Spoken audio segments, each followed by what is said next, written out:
Hi guys, welcome to my channel. I hope all are doing great.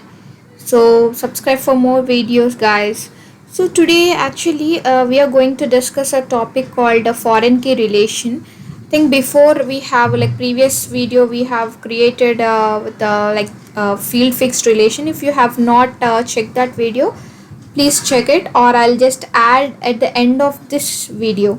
Okay, so let's go ahead and create a foreign key relation. So before that, what we can do is foreign key is nothing but like what if you want to create relationship between parent table to child table through record id, it's a rec id, then we'll be give a foreign key relation. Okay, foreign key relation has been a unique id relation, means it's a surrogate key.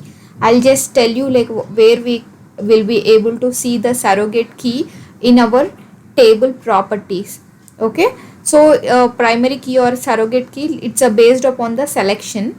And let me tell you more about this. Like for example, if you are creating any new table, okay, any new table in Visual Studio, so you always have a rec id field as a primary key. And if you want to make relation with any child table, then you will be always make relation on rec id field.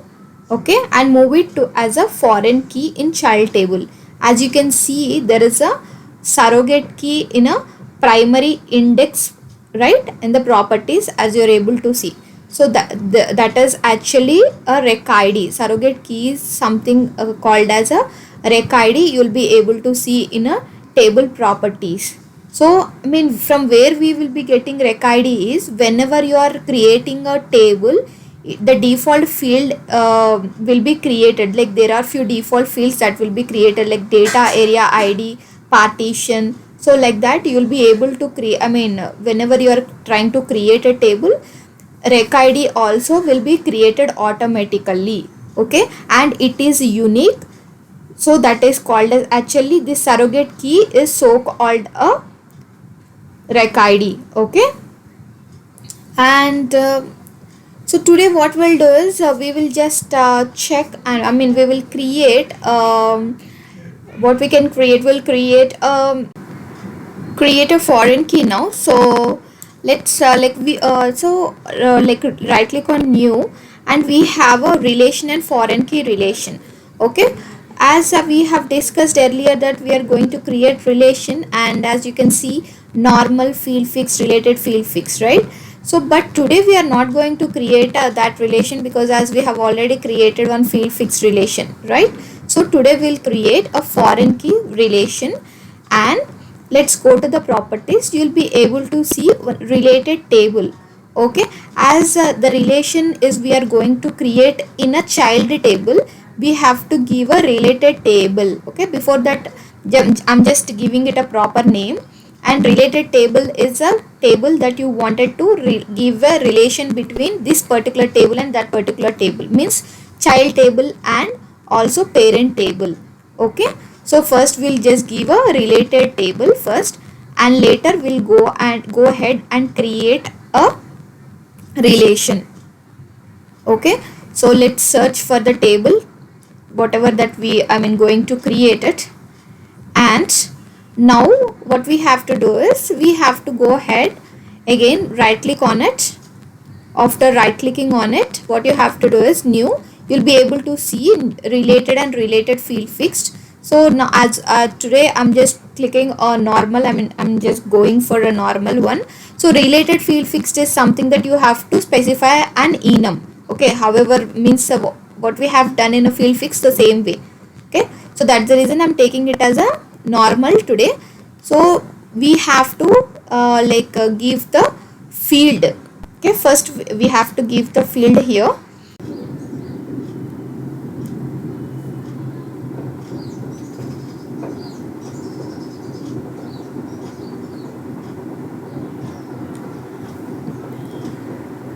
So just I wanted to show you just by selecting a field. So this is not the field that I'm going to give, but I wanted to show it just selecting, and here you will not able to see the record ID.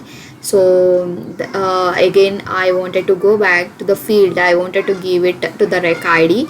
So just select the rec id here and select the related field. In the related field, select the rec id field. Okay, so after this you can just save it, and you can just have a build, and later you can after completing the build you can just synchronize it. Okay, let's wait till the build completes. Okay, and after that we'll just synchronize to the database. It takes a couple of minutes to build completes.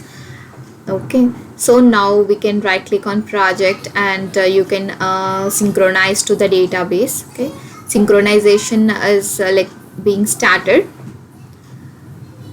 So just we have to wait few more like a few more minutes to get the synchronization done. Okay, so I wanted to show you the other way, like whenever we wanted to parallelly, whenever you are building, it can be synchronized parallelly. Okay, so how it can be done means you can right click on a project. Okay, after right click on a project, at the end you will be able to see the properties. Okay, so click on the properties. Okay, you will be able to see synchronized database on build. So right, so make it to true.